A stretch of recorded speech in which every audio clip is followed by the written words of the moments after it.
Radhe Radhe friends, आप सभी लोगों को वामन एकादशी की हार्दिक शुभकामना, जिसे परिवर्तनी एकादशी और जयंती एकादशी भी कहते हैं। मैं उसकी कथा सुनाती हूँ, आप लोग ध्यानपूर्वक स्मरण करें।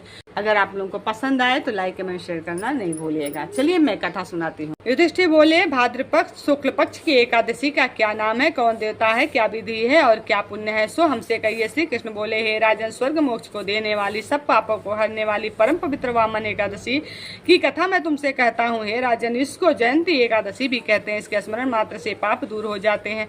अश्वमेघ यज्ञ का फल भी प्राप्त होता है। व्रत का बड़ा ही महत्व है। इस जयंती का व्रत पापियों के पाप को दूर करने वाला है। जिन वैष्णवों ने भादो महीने में वामन देव जी का पूजन कर लिया, त्रिलोकी का पूजन कर लिया, मान लीजिए। श्री कृष्ण बोले कि हे राजा शार्दूल, पापों को दूर करने वाली कथा सुनो। हे नृप, पहले त्रेता युग में बलि नाम का दैत्य था। बड़ा ही प्रतापी था, तत्पर भक्ति में तत्पर रहता था, मेरा पूजन करता था।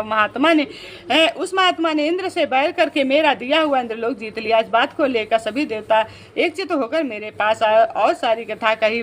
तब मुझे भगवान वामन का अवतार लेना पड़ा, वामन रूप धारण करके, और उसको छलना पड़ा। उनके सुंदर वचनों को सुना, स्तुति की उन्होंने। देवता बृहस्पति जी ने मेरे अनेक बार स्तुति की, पूजा किया।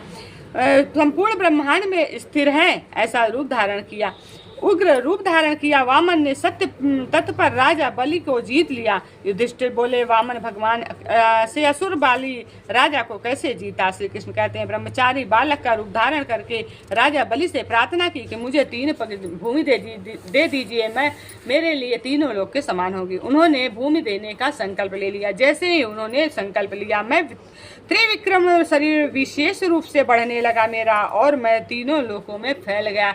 मेरा पहला पग स्वर्ग में, दूसरा मृत्युलोक में और तीसरा पग रखने के लिए मेरे पास जगह नहीं। तब मैंने उनसे कहा कि मैं तीसरा पग कहाँ रखूं। तब उन्होंने अपना मस्तक दे दिया। मैंने बलि के मस्तक पर अपना सर रखा, जिससे वह पाताल लोक में चला गया।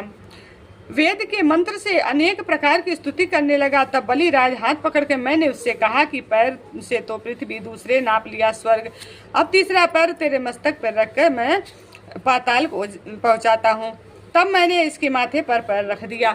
राजा बलि ने इससे मैं बहुत प्रसन्न हुआ और मैं सदा तुम्हारे समीप रहूंगा, ऐसा उसको वरदान दिया। मेरी एक मूर्ति राजा के आश्रम में निवास करती है, दूसरी क्षीर सागर शैया पर शयन करती है। कार्तिक की एकादशी आती है तो भगवान शयन करते हैं। इस बीच जो पुण्य किया जाता है, पुण्यों से, सभी पुण्यों से उत्तम होता है। जो मनुष्य पापों को हरने वाली इस कथा को सुनता है, 1000 वर्ष में यज्ञ का फल प्राप्त होता है।